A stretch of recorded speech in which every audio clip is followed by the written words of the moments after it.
시청자 여러분 안녕하십니까? 김동수입니다. 어제 서울고등법원 형사 6-2부가요. 이재명 민주당 대표의 선거법 위반 사건 2심에서 무죄를 선고했습니다. 이재명 대표의 허위사실 공표를 유죄로 인정해 징역형을 선고한 1심 판단을 완전히 뒤집은 것입니다.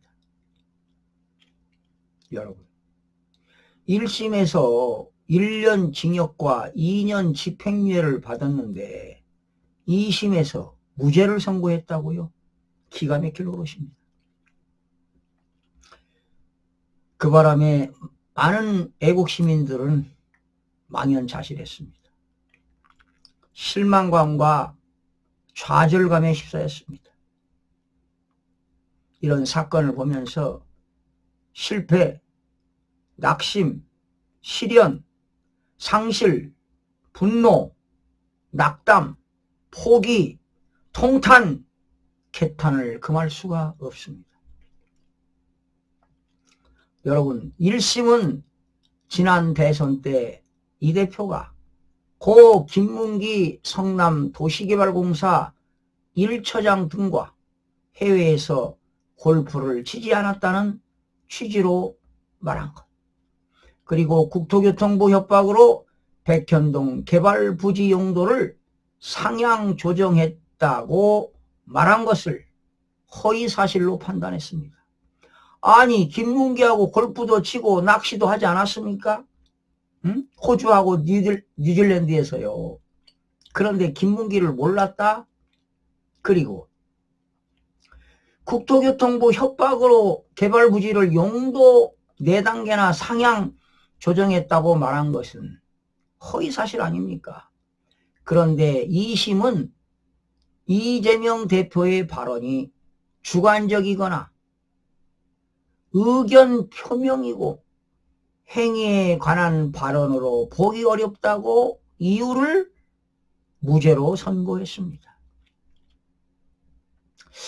제가 볼 때는 이 고등법원 재판부가 무죄를 딱 정해놓고 무려 1시간 반 동안 재판을 했는데요. 조각을 내서 무죄로 몰아간 것 같습니다. 말이 앞뒤가 안 맞습니다. 조각조각. 제2의 권순일의 판결이 아닌가 이런 생각이 들어갑니다. 여러분, 김문기 씨는요, 이재명 대표가 성남시장으로 대장동 개발할 때 핵심 실무자였습니다. 이를 왜 모르겠다는 겁니까? 그리고 김문기 씨가 극단 선택을 하자 이재명 대표는 김 씨를 모르는 사람이라고 했고, 여기서 문제가 시작된 것입니다. 이 대표는 김 씨를 모른다고 해 대장동 사건에서 벗어나려고 했던 것 아닙니까? 이는 주관적 인식이 문제가 아니라 대장동 비리라는 대형 사건의 책임과 직접 관련된 문제 아닐까요? 판결처럼 단순히 주관적 인식이라고 일축할 성격은 아닌 것 같습니다. 정말 해도 기가 찹니다. 자, 그렇다고 우리는 실망만 해서 되겠습니까? 어제 검찰이 즉시 상고하겠다고 밝혔습니다. 검찰이 상고를 할 겁니다. 자, 그렇다면 오히려 벌금 8, 90만 원을 받는 것보다 오히려 무죄 판결한 것이 유리한 입장이 될 수도 있다 이런 얘기입니다. 자, 그러면 대법원에 이제 사건이 올라갔는데 대법원에서는 아마 2가지 형태를 가질 겁니다. 하나는 파기환송입니다. 파기환송. 파기환송이라고 하는 것은 대법원에서 고등법원에게 원심 판결을 되돌려보내서 다른 형사부에서 다시 판단을 해보라고 보내는 것이 파기환송인데, 이거는 중대한 사건이기 때문에 파기환송보다는 파기자판이 될 수도 있습니다. 바로 파기자판이라고 하는 것은 원심 판결을 파기하고 다시 대법원에서 판결하는 것입니다. 바로 파기자판이 이루어지게 되면 조희대 대법원장이 대법관 1부, 2부, 3부, 4부에서 판결하는 게 아니라 대법관 13명 전체 대법관 전원일치에 의해서 13명이 판결할 수도 있습니다. 이것이 파기자판이라고 볼 수 있는데, 자, 파기자판에서 유리할 수 있는 건 뭐냐? 1심에서는 유죄, 2심에서는 무죄, 1대1입니다. 이런 경우에 대법관들이 대법원에서, 그러니까 조희대 대법원장이 심사숙고해야 됩니다. 파기환송시킬 것이 아니라 파기자판으로 해서 대법관 전원 일치가 이 사건을 판결한다면 오히려 이재명에게 불리할 수도 있다, 이런 생각이 들어갑니다. 그러나 이 공직선거법 원래 250조 허위사실 공포죄는요, 원래 5년 이하의 징역, 3천만 원 이하의 벌금에 처하도록 되어 있습니다. 많은 정치인들이 이 허위사실 공포죄로 많은 피해를 본 건 사실입니다. 그런데 어찌 이재명이는 이렇게 무죄 선고를 했다는 것이 도무지 이해가 가지 않습니다. 저도 어제 밤잠을 설쳤는데요. 공직선거법 250조만 생각하면 분통이 터집니다. 그리고 270조에는 이 공직선거법은 633입니다. 633. 1심에는 6개월, 2심 3개월, 3심 3개월인데 1심에서 무려 2년 2개월을 이 이재명이가 끌었습니다. 재판부가. 그리고 2심은 3개월이 훨씬 넘었습니다. 그리고 무죄 판결을 선언했습니다. 바로 조희대 대법관이 책임을 져야 합니다.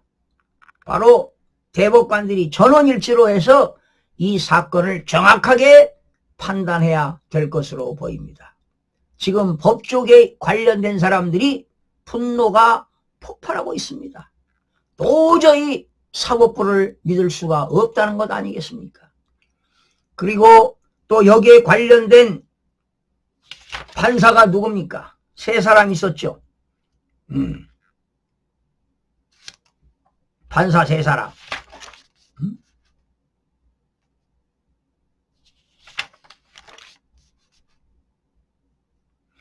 판사 세 사람 중에 그 부장판사 그 대법관 추천까지 받았던 정 판사가 있었습니다. 정 누구죠?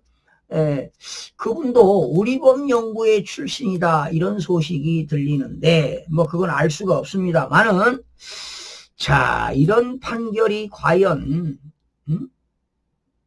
합당한가, 이런 생각이 들어갑니다.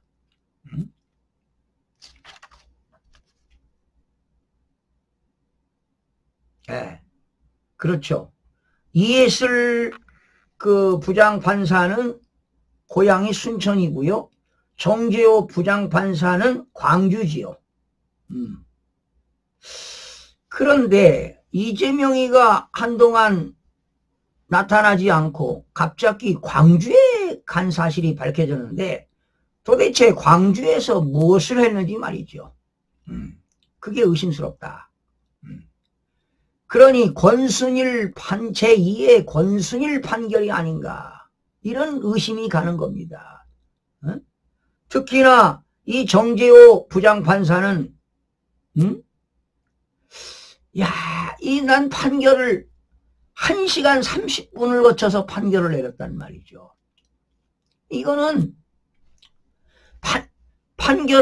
무죄를 판결을 딱 내놓고 거기에 판결문을 작성하다 보니까 조각낸 판결문이다, 이 말이죠. 도저히 이해가 가지 않습니다. 참, 아니 이재명이가 김문기하고 골프도 치고 낚시도 했는데 모른다? 그리고 그 사진 찍은 거는 확대했다고 잘못됐다고 사진이? 도저히 난 재판부 이해가 가지 않습니다. 그래서 이 판결은 조희대 대법관이 자세하게 좀 볼 필요가 있다 이런 얘기입니다.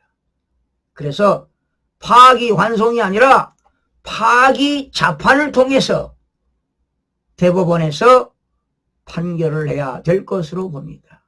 정말 사법부가 무너졌습니다. 우리 법연구의 출신들 문제가 있습니다. 이게 바로 뭐냐? 사법 카르텔 아니겠습니까? 이거 대한민국 척결하지 못하면 자유민주주의는 붕괴되는 겁니다. 근본적인 건 뭐냐? 부정선거입니다. 이재명이도 부정선거로 당선됐잖아요. 이게 내란죄고 국헌문란 아니겠습니까? 에? 국민들의 봉기가 일어나야 되고 국민의 저항권이 발동되어야 됩니다. 도저히 이거는 묵과할 수가 없습니다, 여러분. 그러나 시청자 여러분, 너무나 좌절할 필요는 없습니다. 너무나 낙담할 필요도 없습니다. 포기해서도 안 됩니다. 오히려 더 잘 됐는지도 모르겠습니다. 왜? 무죄 판결을 받았기 때문에 상고를 하지 않을 겁니다. 그러면 대법원에서는 빨리 신속하게 재판이 이루어져서 다시 3심에서 파기환송이 아니라 파기자판을 통해서 이재명에게 유죄 판결이 선고되기를 다시 한번 학수고대해보면서 마치겠습니다. 시청자 여러분 고맙습니다.